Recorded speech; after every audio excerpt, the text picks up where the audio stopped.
오늘은 한국교회와 함께하는 70일 구국기도의 23번째 날입니다. 우리가 우리나라 대한민국을 위해 금식하며 기도하고 있습니다. 현재 우리나라가 여러 요소에 힘들고 어려운 면이 있지만 가장 큰 어려움은 교회가 약화되고 있는 것입니다. 각 교회마다 청년들과 주일학교 학생 수는 줄어들고 있습니다. 중고등학교 한 학급에 예수를 믿는 학생들을 찾기 어려울 정도가 되었습니다. 이 시대와 다음 시대에 맑고 깨끗하고 강한 영성을 소유한 사람들이 줄어들고 있습니다. 이와 같은 상황을 우리 원수 마귀는 정말 기뻐할 것입니다. 한국교회 다음 세대를 하나님의 품에서 빼앗았다. 이런 식이라면 한국교회는 더 힘을 잃을 것이고 하나님의 능력은 희미해질 것이다. 마귀들이 기뻐하고 우리를 조롱할 것입니다. 유대 역사 가운데 지금 우리와 같을 때가 있었습니다. 유대인들이 페르시아 제국에서 유배 생활을 할 때 제국의 2인자였던 하만은 유대인들, 즉 하나님의 사람들을 끔찍이도 미워했습니다.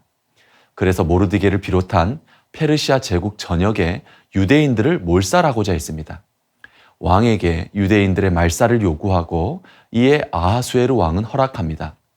에스더서 3장 13절, 아달월 13일 하루 동안에 모든 유다인들, 젊은이, 늙은이, 어린이, 여인들을 막론하고 죽이고 도륙하고 진멸하고. 이제 하나님의 사람들은 바사 제국에서 남녀노소, 어린아이까지 흔적도 없이 사라질 상황에 놓이게 되었습니다. 어느 시대나 마귀는 하나님의 자녀들, 믿음의 사람들을 멸하려는 것입니다. 뒤집을 수 없는 왕의 명령이 내려졌습니다. 유대민족, 모르드게를 비롯한 하나님의 자녀들은 역사 속에서 소멸되었습니까? 성경은 어떻게 말합니까? 에스더서 7장 10절, 모르드게를 매달려고 한 나무에 하만을 다니 왕의 노가 그치니라. 모르드게가 장대에 매달린 것이 아니라 하만이 장대에 매달렸습니다. 유대 남녀노소가 멸절한 것이 아니라 하만과 그의 후손들이 멸절되었습니다. 마귀는 하만을 통해서 하나님의 자녀들을 멸하려 하였지만 에스더가 기도했고 모르드게가 기도했고 유대 민족이 금식하며 기도할 때 하나님은 마귀의 모든 계략을 꺾으셨습니다. 동일합니다. 이 시대에 우리가 금식하며 간절함으로 기도할 때 하나님은 마귀의 모든 계략을 꺾으십니다.